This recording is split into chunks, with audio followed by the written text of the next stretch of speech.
அனைவருக்கும் வணக்கம். வாழ்க வளமுடன். இந்த நாள் இனிய நாளாகட்டும். நாம் இன்றைக்கி இந்த பதிவில் என்ன பார்க்க போகிறோம் அப்படின்னா, கோவிலுக்கு செல்லக்கூடிய பெண்கள் செய்யவே கூடாத தவறுகள். நீங்கள் தெரியாமல் செய்யக்கூடிய விஷயம் கூட உங்களுக்கு பாவத்தை ஏற்படுத்தலாம். நம்ம கோவிலுக்கு போகிறதே நம்ம பிரச்சனை தீரணும், ஒரு மன நிம்மதி கிடைக்கணும், செய்த பாவங்கள் தீரணும் அப்படின்றதுக்காக தான் நம்ம கோவில்களுக்கு போகிறோம்.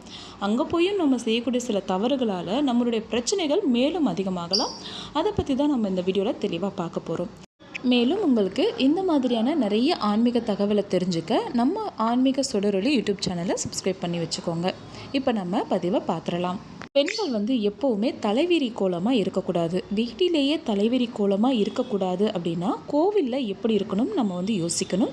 நிச்சயமாக நீங்கள் பக்கத்தில் இருக்கக்கூடிய சின்ன கோவிலுக்கு போகிறீங்க அப்படின்னா கூட நீங்கள் தலைவிரி கோலமாக போகாமல் இருக்கிறது தான் நல்லது. ஏன்னா உடலிலிருந்து உதிரக்கூடிய முடியாக இருந்தாலும் சரி, நகமாக இருந்தாலும் சரி, வீட்டிற்குள்ளேயும் நம்ம சேர்த்து வைக்கக்கூடாது, சன்னதிக்குள்ளேயும் நம்ம விழ வைக்கக்கூடாது. இது மிகப்பெரிய பாவத்தை நமக்கு ஏற்படுத்தும்.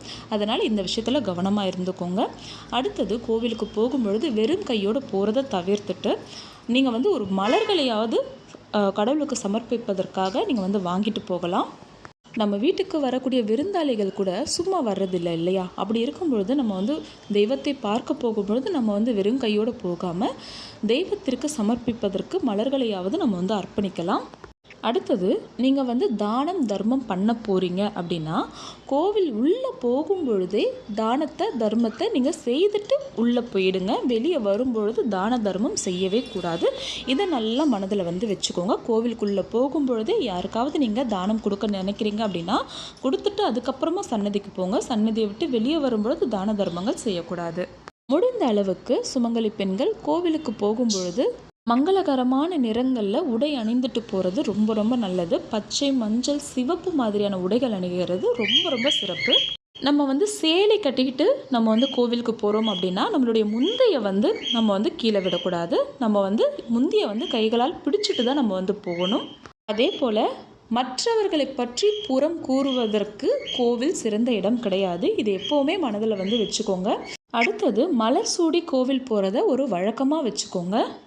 கோவிலுக்கு போகும்போது நம்ம அணியக்கூடிய ஆடை அணிகலன்கள் எக்காரணத்திற்கொண்டும் மற்றவர்களுடைய கவனத்தை ஈர்க்கக்கூடாது அப்படின்னு சொல்கிறாங்க. இது எதுக்காக அப்படின்னு பார்த்தீங்கன்னா, ஒவ்வொரு மனிதருமே ஏதோ ஒரு மன நிம்மதிக்காகவும் மன அமைதிக்காகவும் நம்ம கோவிலுக்கு போகிறோம்.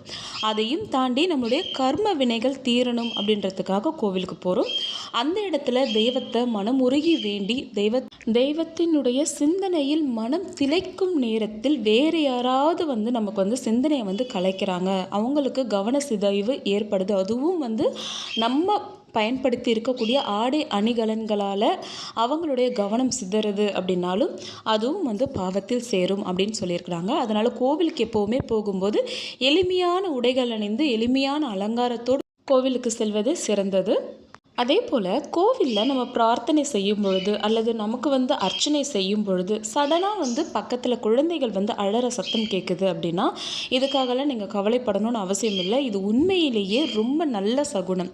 அதாவது எதற்காக நீங்கள் இந்த கோவிலுக்கு இப்போ வந்திருக்கிறீங்களோ, உங்களுடைய வேண்டுதல் என்னவோ அது கூடிய விரைவிலேயே நடக்க போகிறது அப்படின்றதுக்கான மிகப்பெரிய அறிகுறியாக குழந்தை அழுகின்ற சத்தத்தை எடுத்துக்கொள்ளலாம்.